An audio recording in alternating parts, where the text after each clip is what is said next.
Bei mir jetzt eine Frau, an der man momentan, wenn man Radio hört, überhaupt nicht vorbeikommt. Und gut ist es so, Leona Lewis. Thank you very much for being in the show. How are you? I'm good, I'm good, thank you. Just had your performance. It was a big show with all the on the floor, on the ground floor. Yeah, the dry ice and the band and the wind. Actually, I was pretty impressed about your mic, a glittering mic, especially made for you. Yeah, I got it made. I did a performance at the Brits and they made a mic for me. It's like black stones, so it was quite cool. Yeah, quite lucky. You performed A Bleeding Love, your first #1 hit single in Germany. So if you come to Germany, how does it feel to hear your music in the German radio stations? It's quite surreal.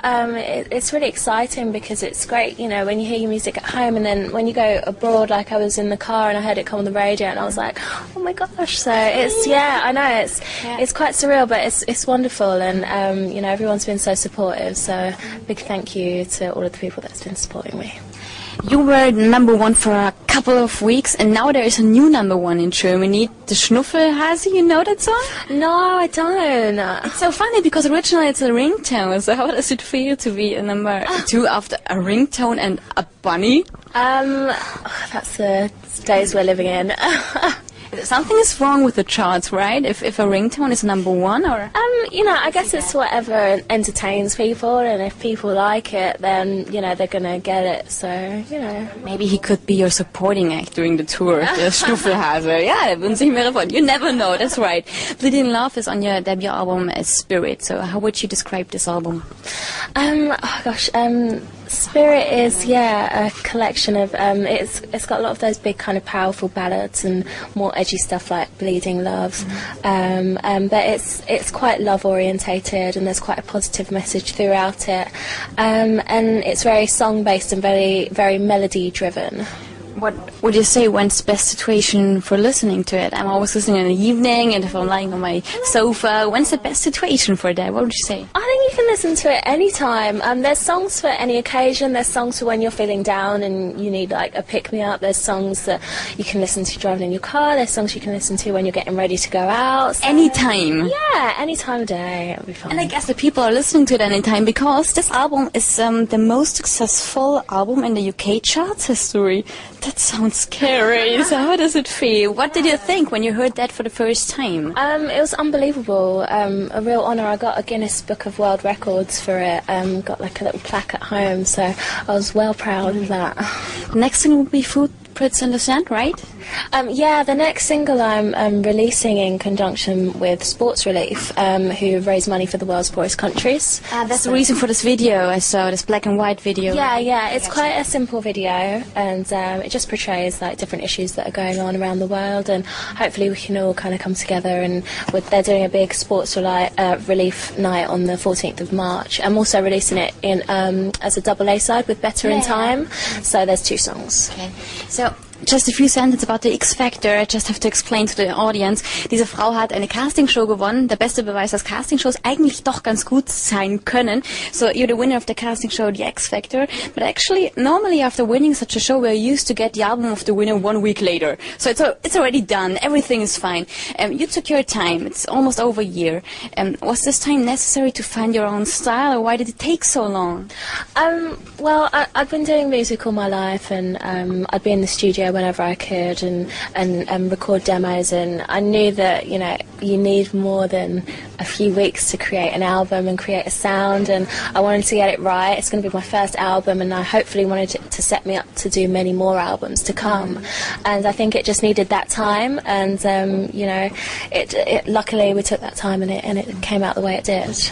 Many people are really crazy about your voice and the album. Whitney Houston is very enthusiastic about your voice. Take That are deeply impressed. So you met a lot of artists as well during this time. What were your highlights? It was great to meet Take That. I also done a duet with them, and they're such lovely guys. So nice, right? Yeah, they're so nice. So it was nice to work with him. And also, I met Whitney Houston, who was amazing and just a wonderful lady. And also met Rod Stewart, who's really amazing too. So yeah, it's been great. It must be so strange. You were listening to Whitney Houston like I was too, I guess. Yeah, isn't it strange if you hear she's very enthusiastic about me? Isn't it something like a dream? Yeah, it's very surreal. It's like pinch yourself, like. But you know, it's lovely when you meet someone and they turn out to be really nice as well. So it was good. Is it now like you were always dreaming of, or better, or more stressful than you thought it would be? No, I'm having such a fun time, and I'm just enjoying every moment. Like I say, you know, you never know what's going to happen tomorrow, and I'm just seizing the opportunity while it's here, and you know, just not taking anything for granted. Actually, maybe it's good because you've got your mom with you as well, so maybe that's good to get grounded or something like that, right? Or did you change completely? No, I guess not. It's just... No, I think I'm, you know, remained exactly the same person. And, yeah, it's nice to have your family with you as well. So, for the Mayo fans, this woman has a boyfriend since years and years and years. What does he say about your success? He's really, really proud of me, and I've known him for a very long time, known him since I was about 10, so it's always known that I wanted to be a singer and get into music. So everyone, you know, my friends and everyone's really proud and just happy that I'm able to do this now. What would you say? If I see you here sitting next to me and on stage, you seem to be more shy if you're talking than when you're singing. Do you feel as a different person when you're on stage singing, performing? I saw all the X Factor stuff, and you came on stage and like this, a little bit shy, and then you sang, and everybody was like, "Whoa!" So, do you feel like a different person if you're performing on stage? I guess, you know, singing and music, just, it's something that I love and something that I've always done and something I'm so passionate about. And I guess when I get up on stage, I don't know, I just kind of just feel very comfortable up there. So, you know, it's nice, you know, that whenever I've been on stage, that's something that I've been doing since I was younger, and it's always been something that comes natural to me. But it's the things like interviews and the different things that come around it that is different for me. So, you know, and getting up in front of judges and stuff like that on the TV show was quite nerve-wracking. So it would be a bit like, oh, you know, hi. So, one dream came true. Any dreams left? You want to be, I don't know, FBI agent or what else? Well, this has been a dream of mine since I was so young. So it's amazing that it's finally coming to life. And, you know, I've got many more ambitions, but this is the main thing for me and my main passion. Okay. So thank you very much for the interview. And you're going to... I'm going to London now, back to London. Okay. Auch nicht schlecht. Madame geht nach London, ich bleib hier. Dankeschön. Thank you very